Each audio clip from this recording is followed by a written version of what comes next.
Shalom Bapak Ibu terkasih, tidak terasa kita 1 bulan ini melewati lagi. Dan Tuhan sungguh baik bagi setiap kita. Di saat ini Tuhan berikan segalanya yang terbaik bagi kita. Bahwa dalam Kolose 1 mengatakan, sehingga hidupmu layak di hadapannya, serta berkenan kepadanya dalam segala hal. Dan kamu memberi buah dalam segala hal pekerjaan yang baik, dan bertumbuh dalam pengetahuan yang benar tentang Allah. Bapak Ibu terkasih, kita harus memberikan yang terbaik bagi Dia. Dan hidup kita harus layak di hadapan Dia. Oleh sebab itu, 1 bulan berlalu sudah, apakah kehidupan kita layak dalam hadapannya?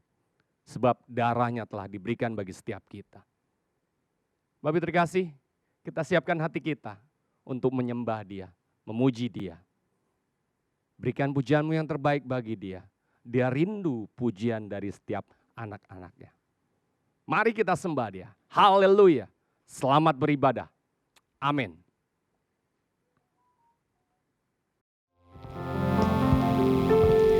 Shalom. Shalom. Shalom semua jemaat yang dikasihi Allah. Apa kabar semuanya di rumah? Tuhan Yesus baik. Sungguh sangat baik. Dia ada buat kita sampai hari ini. Memelihara kita. Sampai kita boleh kembali masuk dalam hadirat Tuhan. Kita boleh beribadah kembali. Memuji menyembah Tuhan. Mari bersama-sama dengan saya. Kita siapkan hati untuk menyembah Tuhan saat ini. Amin. Kita mau sambut Roh Kudus. Kita mau sambut kehadirannya. Sebab Dia sungguh sangat baik. Haleluya. Haleluya Yesus. Haleluya. Oh syukur, syukur, syukur. Terima kasih buat segalanya Tuhan. Sebab Engkau Tuhan dan Raja kami yang hidup. Sungguh kami rindu kepadamu Tuhan. Jiwa kami haus kepadamu Yesus. Haleluya, haleluya.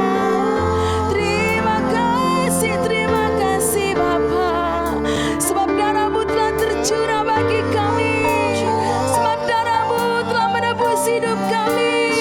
Sebab Engkaulah Juru Selamat kami yang hidup. Kiarabaya sakarabaya sikiarabaya sakarabaya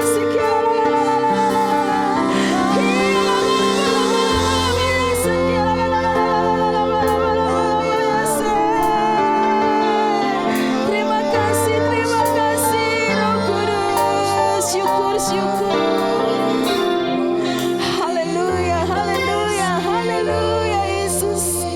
Sebab karena salib-Mu Tuhan, kami boleh hidup sampai sekarang. Haleluya, haleluya, haleluya. Syukur Yesus. Hanya Kau Tuhan di hidupku. Kau berikan hidup yang baru. Darah-Mu menyucikan, pulihkan hatiku. Ku nyatakan Kaulah segalanya. Engkaulah sumber pengharapan. Haleluya. Kuasa-Mu sanggup menyembuhkan. Engkau masih sanggup menyembuhkan setiap kami Bapa. Jiwaku pun berserah hanya kepadamu. Yesus, Kaulah segalanya.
kasih. Mari sama-sama katakan, karena darah domba Allah kita telah ditebus. Karena darahnya yang kudus kita hidup sampai hari ini. Amin. Haleluya. Amin. Darah domba Allah tercurah di Kalvari. Tercurah di Kalvari. Terima kasih. Haleluya Yesus. Darahnya. Amin, amin Yesus. Hapuskan dosa. Mari sama-sama bagi berdiri katakan, darah domba Allah. Tercurah di Kalvari.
Buat darah-Mu yang kudus menguduskan kami Tuhan. Kami sambut firman-Mu Bapa. Kami sambut Tuhan segala pengajaran-Mu bagi kami, biar kami boleh hidup seturut firman-Mu. Dalam nama Yesus, haleluya, amin. Bapak Ibu, saudara-saudara yang saya kasih di dalam Tuhan Yesus Kristus, salam jumpa kembali, Shalom. Sebelum kita menerima firman, mari kita akan berdoa bersama-sama. Di hadapan Tuhan kita tunduk kepala. Bapa kami di dalam surga, di dalam nama Tuhan Yesus Kristus. Saatnya kami membuka hati menerima firman Tuhan yang akan diberitakan kepada kami. Biarlah firman-Mu menerangi jalan pikiran, kehidupan, serta langkah-langkah kami. Sehingga hidup kami selalu memperkenankan Tuhan sendiri. Urapan Roh Kudus atas hamba-Mu, bahkan kami semuanya. Kami siap menerima firman di dalam nama Tuhan Yesus Kristus. Amin. Nah, saudara-saudara yang kekasih, tema firman Tuhan pada minggu pertama bulan ini, yaitu tanggal 5 Juli 2020, adalah darah Yesus melayakkan kita mendekati Allah. Saya ulang, darah Yesus melayakkan kita mendekati Allah. Itu sebabnya mari kita membuka firman Tuhan di dalam surat Ibrani pasal yang ke-10 ayat yang ke-19 sampai ayat yang ke-25. Demikian bunyinya. Ibrani pasal 10 mulai ayat 19 sampai dengan ayat 25. Jadi saudara-saudara, oleh darah Yesus, kita sekarang penuh keberanian dapat masuk ke dalam tempat kudus.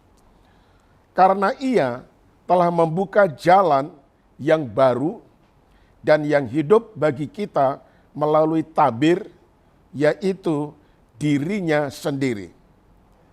Dan kita mempunyai seorang imam besar sebagai kepala rumah Allah. Karena itu, marilah kita menghadap Allah dengan hati yang tulus ikhlas dan keyakinan iman yang teguh oleh karena hati kita telah dibersihkan dari hati nurani yang jahat dan tubuh kita telah dibasuh dengan air yang murni. Marilah kita teguh berpegang pada pengakuan tentang pengharapan kita, sebab Ia yang menjanjikannya setia. Dan marilah kita saling memperhatikan, supaya kita saling mendorong dalam kasih dan dalam pekerjaan baik. Janganlah kita menjauhkan diri dari pertemuan-pertemuan ibadah kita seperti dibiasakan oleh beberapa orang. Tetapi marilah kita saling menasehati dan semakin giat melakukannya menjelang hari Tuhan yang mendekat. Demikian firman. Yang berbahagia adalah kita yang mendengar, terutama yang percaya dan melakukan ini firman. Saudara-saudara, kebaktian sekarang ini disertai dengan perjamuan kudus. Nah, setiap kali kita akan mengikuti perjamuan kudus, apa yang menjadi pikiran kita, saudara-saudara? Yang pertama, mungkin ada di antara saudara yang berpikir begini, wah, saya kok tidak layak menghampiri Allah dalam kebaktian hari ini. Apalagi ada perjamuan kudus. Karena dalam minggu ini saya banyak berbuat salah. Saya telah melanggar firman. Saya telah berbuat dosa.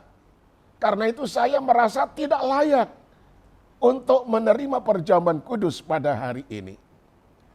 Nah, bandingkan pikiran seperti ini di dalam Injil Lukas, saudara-saudara, yaitu pada pasal yang ke-18, ayat yang ke-13, yang berbunyi begini, tetapi pemungut cukai itu berdiri jauh-jauh, bahkan ia tidak berani menengadah ke langit, melainkan ia memukul diri dan berkata, ya Allah, kasihanilah aku orang berdosa ini. Nah, saudaraku, pemungut cukai ketika masuk di dalam bait suci, ia merasa dirinya orang yang sangat berdosa. Ia merasa tidak layak. Dia berdiri jauh-jauh. Ia tidak berani menengadakan wajahnya ke atas memandang Allah. Ia memukul diri karena dia menyadari dia berdosa, dia tidak layak. Nah, mungkin ada di antara saudara yang dalam mengikuti perjamuan kudus hari ini, saudara merasa seperti itu. Lalu yang kedua, saudara-saudara, ini berlainan dengan yang pertama. Mungkin ada di antara saudara yang merasa begini, wah, saya sangat layak pada hari ini mengikuti perjamuan kudus. Karena dalam seminggu ini, saya banyak berbuat kebajikan. Bahkan saya berpuasa 2 kali dalam seminggu. Pasti saya diperkenankan oleh Tuhan. Nah, sebagai perbandingannya saya bacakan dalam Lukas 18 tadi, ayat 11 dan ayat yang ke-12. Orang Farisi itu berdiri dan berdoa dalam hatinya begini, ya Allah, aku mengucapkan syukur kepadamu karena aku tidak sama seperti orang lain. Bukan perampok, bukan orang lalim, bukan pejina, dan bukan juga seperti pemungut cukai ini. Aku berpuasa 2 kali seminggu. Aku memberikan 1/10 dari segala penghasilanku. Nah, saudaraku yang kekasih, orang kedua ini adalah orang Farisi. Dia merasa layak sekali untuk menghadap kekudusan Allah. Nah, mungkin ada di antara saudara yang berpikir demikian. Saya layak sekali karena saya hidup kudus sepanjang hari sampai dengan perjamuan kudus hari ini. Nah, saudaraku, tolong dengar baik-baik. Firman Tuhan pada hari ini mengajarkan kepada saya dan kepada saudara, bukan perbuatan yang tidak baik atau perbuatan yang baik yang menjadikan kunci, sekali lagi, yang menjadikan kunci, yang menjadikan dasar bagi kita untuk datang menghadap Allah, untuk menerima perjamuan kudus. Memang saudara-saudara, Hidup yang baik, hidup yang kudus, tidak berbuat dosa, itu sangat-sangat penting dan harus kita lakukan. Tetapi perbuatan baik manusia itu bukan merupakan kunci, bukan merupakan dasar utama sehingga kita layak menghadap Allah. Nah, saudaraku, saya memberikan suatu pelajaran lewat perjamuan kudus pada hari ini. Yang pertama, darah Yesus adalah dasar untuk mendekati Allah. Darah Yesus adalah kunci untuk mendekati Allah. Nah, saudaraku, pembacaan tadi di dalam Ibrani pasal yang ke-10 itu jelas sekali, saudara-saudara, ya. Ibrani pasal yang ke-10 pada ayat yang ke-19 itu dikatakan begini. Jadi saudara-saudara, oleh darah Yesus kita sekarang penuh keberanian dapat masuk ke dalam tempat kudus. Jadi saudaraku, bukan perbuatan baik sebagai kunci sehingga kita memenuhi persyaratan supaya kita diperbolehkan menghampiri Allah, tetapi hanya oleh darah Tuhan kita Yesus Kristus kita dilayakkan, kita diperkenankan, kita diperbolehkan untuk mendekati Allah. Haleluya, haleluya. Nah, saudaraku, kemudian ketika kita beribadah seperti pagi hari ini, memang keadaan kita nggak sama. Oh, saya percaya banyak di antara saudara yang hidup kudus, takut kepada Allah, dan kemudian banyak berbuat baik. Tetapi juga ada sebagian kecil dari antara kita yang mungkin seminggu yang kemarin ini kita banyak berbuat pelanggaran, berbuat salah, menyakitkan hati orang. Ya, kita komplain, membicarakan kejelekan orang kepada sesama. Nah, saudaraku, sehingga dalam keadaan seperti ini itu tidak ada kesesuaian, tidak ada kekompakan, tidak ada persamaan hati dan perbuatan, saudara-saudara. Sehingga tidak ada persekutuan yang sehati. Nah, bagaimana kita bisa menghampiri Allah kalau tidak ada kesesuaian dan kesehatian seperti ini? Karena ada yang berbuat baik, ada yang berbuat jahat, jadi masing-masing itu berbeda. Nah, kalau berdasarkan tinggi rendahnya kerohanian kita masing-masing, saudara-saudara, untuk menghampiri Allah, lalu bagaimana kita bisa bersehati dalam suatu kekompakan? Karena firman Allah mengatakan, apabila ada di dunia ini 2-3 orang bersehati, artinya kompak, perbuatan hidupnya itu betul-betul di dalam keadaan yang sama, takut kepada Allah, Tuhan hadir di tengah-tengahnya. Nah, saudaraku, tetapi puji Tuhan, darah Yesuslah yang membuat kita layak menghampiri kepada Allah Bapa dalam nama Tuhan kita Yesus Kristus.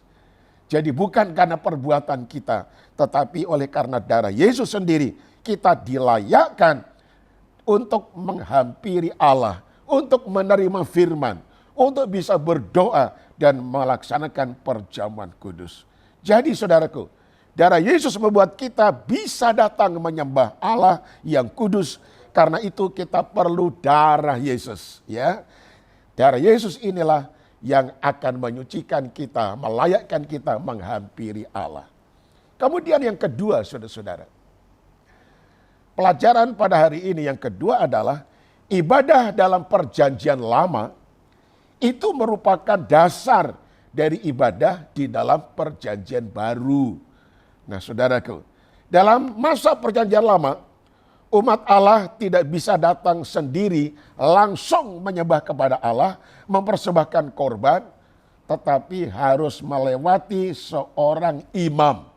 Ya, seorang umat Tuhan tidak boleh langsung menyembah Allah dengan menyembelih lembu atau domba dan kemudian dipersembahkan, dipercikkan di atas mezbah. Tidak boleh, harus melewati seorang imam. Nah, puji Tuhan dalam perjanjian baru, setiap orang bisa langsung menghampiri Allah. Apa sebabnya? Karena darah Yesus yang melayakkan kita Darah Yesuslah yang memperbolehkan kita sehingga kita dapat datang kepada Tuhan dengan penuh keberanian dan Allah berkenan untuk kita datangi. Itu jelas dikatakan dalam Ibrani 10 tadi ayat 19 sampai ayat yang ke-20 saudara-saudara.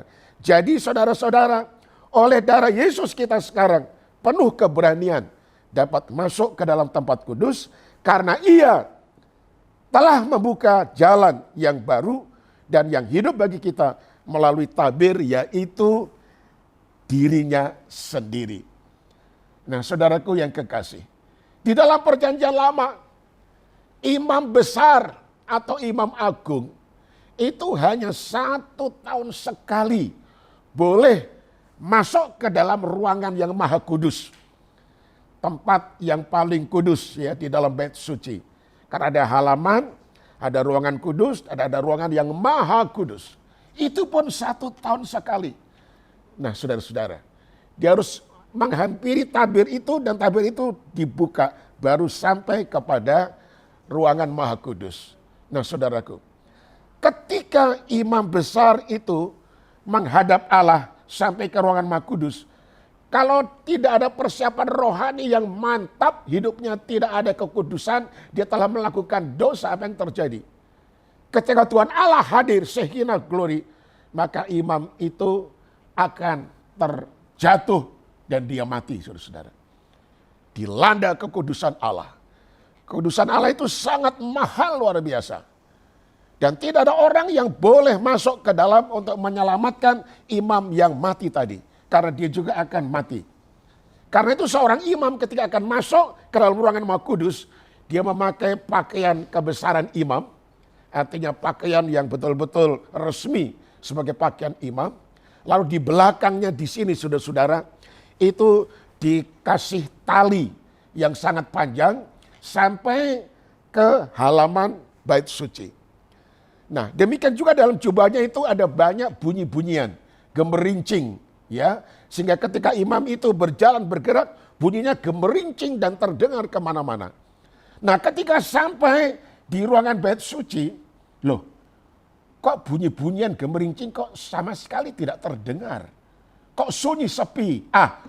Orang-orang yang di halaman umat ini, mereka berkata, ini imam tidak siap, dia mati karena kekudusan Allah. Nah karena tidak boleh masuk ruangan Maha Kudus langsung menyelamatkan, menggotong dia, apa yang dikerjakan? Tali itu mulai ditarik saudara-saudara, berat sekali. Ya, menarik badan atau jasad daripada sang imam itu sampai ke halaman, baru kemudian diberikan pemakaman berikutnya. Jadi tidak gampang menghampiri Allah. Tetapi apa yang terjadi? Ketika Tuhan Yesus Kristus disalibkan di atas bukit Golgota, saudara-saudara, dia serahkan nyawanya, lalu dia mati. Apa yang terjadi? Saudaraku, terjadi gempa bumi hebat. Ya, apa yang terjadi? Itu tabir bait Allah yang membatasi ruang kudus dengan ruangan maha kudus. Tabir itu tercarik, terpecah dari atas ke bawah. Nah saudaraku, tabir itu terdiri dari kain yang sangat-sangat tidak bisa pecah begitu saja dengan gampangnya. Itu kain itu bisa stretch.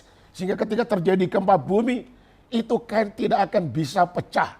Ya, tiang-tiang bisa roboh, bisa patah. Tetapi kain karena stretch itu bisa melar, nggak mungkin bisa kecuali digunting. Tetapi kenapa tercarik dari atas ke bawah? Nah, dengan kematian Kristus, kemudian darahnya dipersembahkan kepada Allah Bapa. Bukan di bait suci yang di dunia, tetapi bait suci yang ada di sorga. Nah saudaraku, bukan mempersembahkan darah binatang, tapi darahnya sendiri. Lalu Bapa menerima itu darah Yesus. Sehingga Bapa mulai berkenan. Itu kemudian pembatas antara ruangan kudus dan maha kudus itu ditarik oleh Bapa sendiri. Dipecahkan oleh Bapa sendiri. Akhirnya terjadilah sesuatu kasih karunia Allah di dalam Yesus Kristus. Siapa saja boleh datang menghampiri kekudusan Allah Bapa di sorga, tetapi harus melalui tabir yang terpecah itu. Dan tabir yang terpecah itu adalah Yesus Kristus sendiri. Ayat 20 tadi dikatakan, karena ia telah membuka jalan yang baru dan yang hidup bagi kita melalui tabir, yaitu dirinya sendiri. Jadi setiap orang yang menghadap kepada Bapa di surga, yang maha kudus, yang tak terhampiri kekudusannya, tetapi karena di dalam darah Yesus Kristus, Bapa telah membuka tabir itu, maka yang datang dalam nama Yesus kepada Bapa akan diperkenankan untuk menghadap, dan Bapa berkenan memperbolehkan siapa saja please datang kepada Bapa di surga, tetapi harus dengan darah Yesus Kristus. Nah, saudaraku yang dikasihi oleh Tuhan, itu sebabnya perbuatan baik manusia bukan menjadi kunci, tetapi adalah darah Yesus Kristus yang melayakkan kita untuk bisa menghampiri kekudusan Bapa di surga. Nah, saudaraku yang kekasih, ketika kita menerima perjamuan kudus, kita menerima roti yang dipecah-pecahkan, saudara-saudara. Itu mengingatkan kepada tubuh Yesus Kristus sebagai anak domba Allah yang ketika dia menderita sengsara, ya, dia dianiaya, bukan main penganiayaannya. Tubuhnya hancur lebur karena sedang menanggung dosa kita. Jadi ketika kita memegang roti, kita diingatkan itu gambaran daripada tubuh Yesus Kristus yang hancur karena dia menanggung dosa kita. Saya akan bacakan di dalam kitab Nabi Yesaya pasal yang ke-53, saudara-saudara. Pasal 53, yaitu ayat 5 dan 6 dikatakan begini. Tetapi dia tertikam oleh karena pemberontakan kita. Dia diremukkan oleh karena kejahatan kita. Ganjaran yang mendatangkan keselamatan bagi kita ditimpakan kepadanya.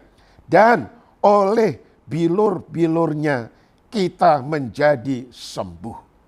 Saya ulang di dalam ayat 5 bagian B. Ganjaran yang mendatangkan keselamatan bagi kita ditimpakan kepadanya. Dan oleh bilur-bilurnya kita menjadi sembuh. Nah, saudaraku yang kekasih, jadi ini oleh karena kasih karunia Allah di dalam Yesus Kristus. Kemudian ayat yang ke-6, kita sekalian sesat seperti domba. Masing-masing kita mengambil jalannya sendiri. Tetapi Tuhan telah menimpakan kepadanya kejahatan kita sekalian. Jadi dosa kita, kejahatan kita, pemberontakan kita, ketidakkudusan kita, itu upahnya, akibatnya ditimpakan kepada Yesus Kristus sampai tubuhnya hancur lebur. Dan kepingan-kepingan daripada tubuhnya itu dilembagakan di dalam roti yang kita pegang. Kemudian kita juga diberikan yaitu anggur. Saudara mempersiapkan anggur untuk nanti kita minum ya di dalam perjamuan kudus ini.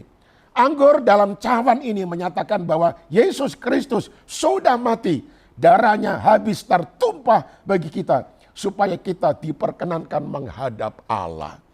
Nah, saudaraku, jadi darah Yesus inilah yang menyucikan kita, yang melayakkan kita untuk bisa menghampiri Allah. Kemudian yang ketiga, saudara-saudara, darah itu ternyata bisa berteriak. Darah itu ternyata bisa berbicara kepada Allah.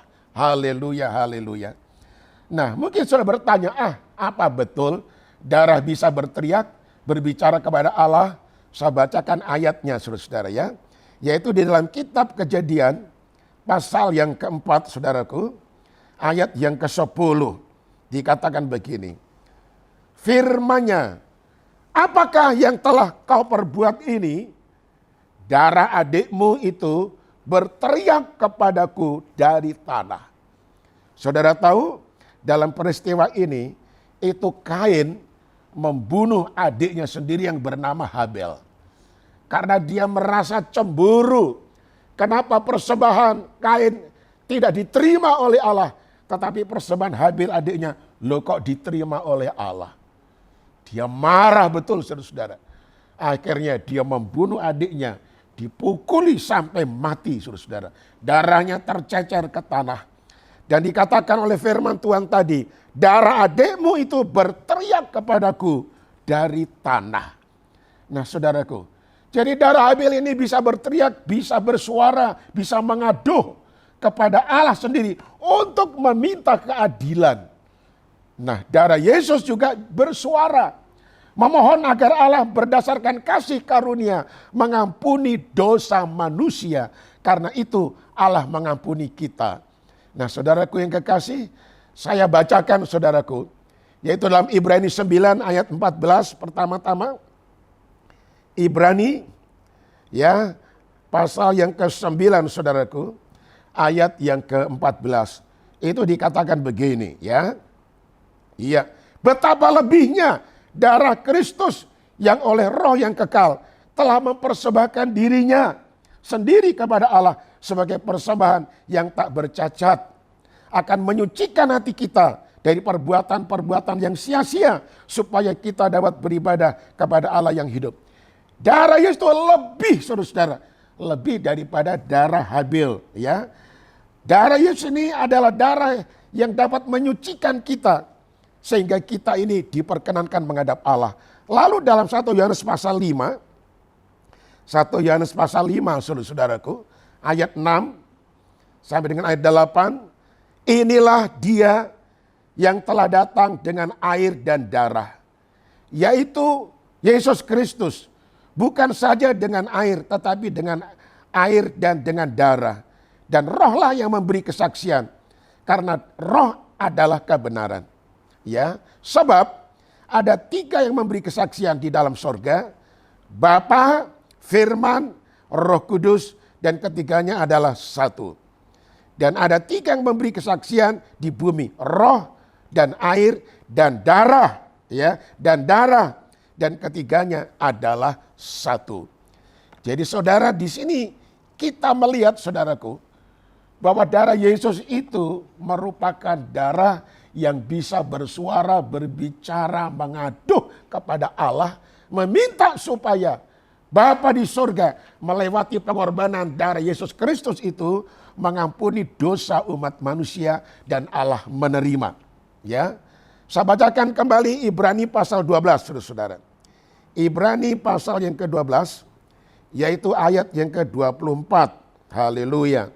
Dikatakan begini, dan kepada Yesus pengantara perjanjian baru, dan kepada darah pemercikan. Darah pemercikan. Tolong dengar, yang berbicara lebih kuat daripada darah Habil. Nah, ketika Habil yang tidak bersalah, tidak berdosa, dibunuh oleh Kain abangnya, darahnya tercacar di tanah itu bisa berbicara kepada Allah, mengaduh kepada Allah, memohon pembelaan. Kalau darah Habil bisa berbicara kepada Allah, sampai kemudian Allah menegur kepada Kain, ya. Nah, apalagi darah daripada Yesus Kristus. Dikatakan berbicara lebih kuat daripada darah Habil. Nah, itu sebabnya saudaraku, dalam perjamuan kudus ini kita minum anggur lambang darah Yesus.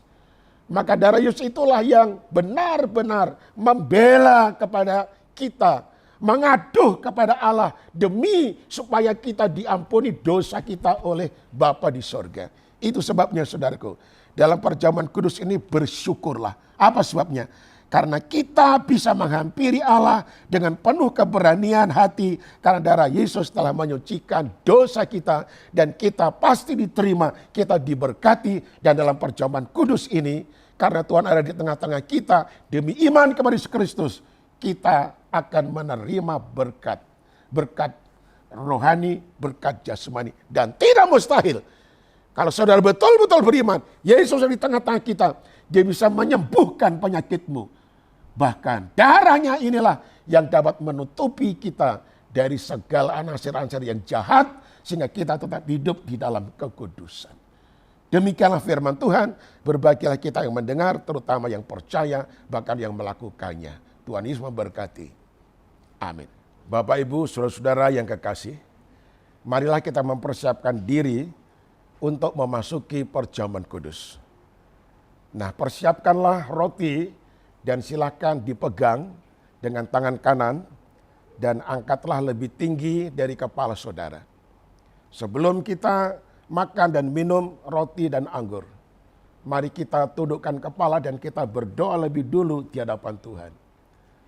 Bapa kami yang ada di dalam sorga, demi putramu yang tunggal Tuhan Yesus Kristus, yang telah mati menanggung upah dosa kami. Dengan tubuh yang hancur lebur, dengan darah yang terkucur, maka demi pengorbanannya kami boleh menghampiri tahta kekudusan-Mu ya Bapa. Itu sebabnya sebelum kami makan dan minum perjamuan kudus, ampunilah segala dosa dan kekurangan kami, pelanggaran kami, hidup kami yang tidak kudus. Layakkan kami dengan kuasa darah Tuhan Yesus Kristus. Terima kasih banyak Bapa. Kami mohonkan berkat-Mu atas perjamuan kudus ini. Berkatilah roti, berkatilah anggur yang sudah dipersiapkan sebagai lambang daripada tubuh dan darah-Mu sendiri. Di dalam nama Tuhan Yesus Kristus. Haleluya. Amin. Nah, saudaraku yang kekasih, dengarlah ini firman sebelum kita makan roti perjamuan ini. Dan sesudah itu, ia mengucap syukur atasnya. Ia memecah-mecahkannya dan berkata, inilah tubuhku yang diserahkan bagi kamu. Perbuatlah ini menjadi peringatan akan aku. Nah saudaraku, bukankah roti yang kita pecah-pecahkan ini adalah lambang daripada tubuh Yesus Kristus? Dan mari kita bersatu dengan tubuhnya. Kita makan dalam nama Tuhan Yesus. Haleluya.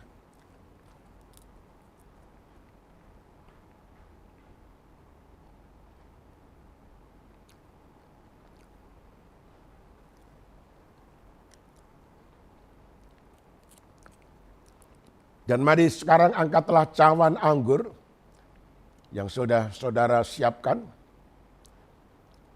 Saya akan bacakan ini firman. Demikian juga ia mengambil cawan sesudah makan, lalu berkata, cawan ini adalah perjanjian baru yang dimeteraikan oleh darahku. Perbuatlah ini setiap kali kamu meminumnya menjadi peringatan akan aku. Nah saudaraku, bukankah darah Yesus yang tercurah itu telah menyucikan kita dari segala dosa dan akibatnya, dan memperkenankan kita untuk menghampiri kekudusan Allah? Mari kita minum darah Yesus Kristus ini di dalam nama Tuhan Yesus Kristus. Haleluya.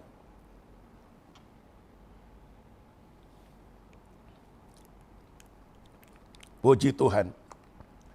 Mari masing-masing bangkit berdiri dan mengucapkan syukur kepada Tuhan. Terima kasih banyak Bapa, dalam nama Tuhan Yesus Kristus. Engkau sudah memberikan kepada kami kelayakan untuk bisa menghadap tahta kekudusan-Mu. Oleh karena darah Yesus Kristus, putramu yang tunggal, yang telah menumpahkan darahnya di Bukit Golgota. Sehingga kami layak menjadi anak-anak Tuhan yang kapan saja, di mana saja kami dapat menghampiri kekudusan Tuhan Allah. Kami menyerahkan hidup kami di dalam tangan-Mu. Biarlah Tuhan senantiasa menggembalakan, memimpin, menjaga, melindungi kehidupan kami. Sehingga kami tetap aman dalam perlindungan Tuhan. Khususnya dalam pandemi global ini Tuhan. Ternyata virus corona bukan semakin habis tetapi semakin merajalela. Setiap hari banyak yang meninggal dunia. Oh Tuhan, ampunilah dosa bangsa-bangsa di dunia ini. Ampunilah setiap negara-negara dari mulai kepala negara sampai rakyat yang terbawah. Ampunilah dosa bangsa-bangsa. Biarlah Tuhan menolong kami supaya kami terhindar dari virus corona yang mematikan itu. Kami tetap sehat walafiat karena dalam perlindungan Tuhan. Kami bersatu memohonkan satu perkara. Bukakan rahasia-Mu kepada para peneliti di laboratorium di mana-mana yang ingin menemukan vaksin untuk menyembuhkan corona ini. Beritahukan kepada mereka rahasia-Mu Tuhan. Supaya akhirnya vaksin itu diketemukan sehingga ada obat untuk mengobati orang yang terpapar dengan virus corona dan akhirnya terjadi kesembuhan di mana-mana. Inilah doa kami Tuhan. Kami percaya Engkau telah mendengar. Karena kami berdoa di dalam nama Tuhan kami Yesus Kristus. Amin. Bapak Ibu sekalian, mari sama-sama saat ini kita mau memberi yang terbaik buat Tuhan. Sebab kita sudah terlebih dahulu merasakan kebaikan-kebaikan Tuhan. Mari kita belajar memberi yang terbaik. Berikut ada nomor-nomor yang dapat ditransferkan kepada gereja. Mari kita mau berikan yang terbaik buat Tuhan. Terima kasih Bapa. Mari kita berdoa. Puji syukur bagimu Tuhan. Kalau kami telah mendengarkan firman-Mu, kami boleh diberkati Tuhan. Karena itu saat ini kami rindu memberkati pekerjaan-Mu. Biarlah Tuhan kami mempunyai hati yang rindu juga Tuhan untuk memberi. Sebab kami telah merasakan kebaikan-Mu yang luar biasa. Terima kasih Tuhan. Kami percaya setiap tangan-tangan yang telah memberi, Engkau akan gantikan berlipat kali ganda. Terima kasih Tuhan Yesus. Haleluya. Amin. Haleluya. Sebab keselamatan itu telah tiba bagi kita semua. Amin Bapak Ibu sekalian. Oleh darah domba, oleh kesaksian kita. Amin. Sekarang telah tiba. Amin. Keselamatan dan kuasa dan pemerintahan Allah dan kuasa yang diurapikan karena telah dilemparkannya para mendakwa kita. Karena sekarang telah tiba. Keselamatan dan kuasa sebab pemerintahan Allah kita. Amin. Kuasa yang diurapinya karena telah dilemparkannya para mendakwa kita. Oleh darah anak domba, oleh kesaksian kita, mari kalahkan iblis, kalahkan kuasanya, dihancurkan oleh darah anak domba, oleh darah anak domba, katakan oleh kesaksian kita semua,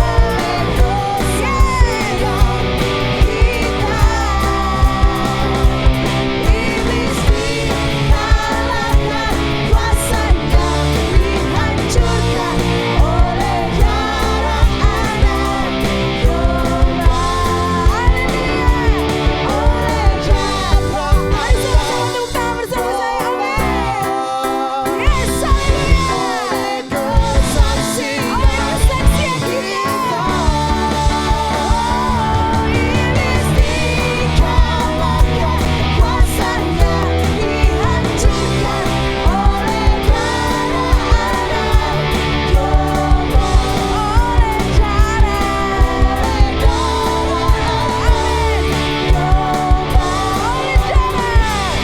Oleh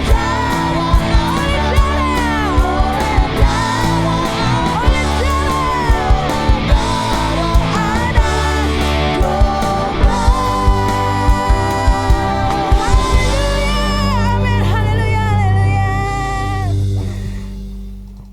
Baik Bapak Ibu, kita akan menerima berkat ilahi sebagai penutup dalam kebaktian ini. Angkatlah kedua belah tanganmu dan sekarang terimalah berkat ilahi.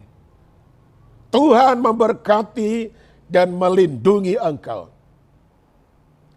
Tuhan menyinari engkau dengan wajahnya dan memberikan engkau kasih karunia.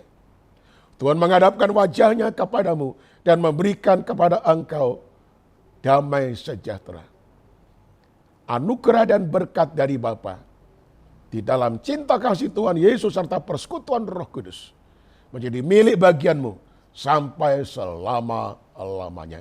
Yang sudah diberkati Tuhan katakan amin. Tuhan memberkati saudara sekalian. Shalom.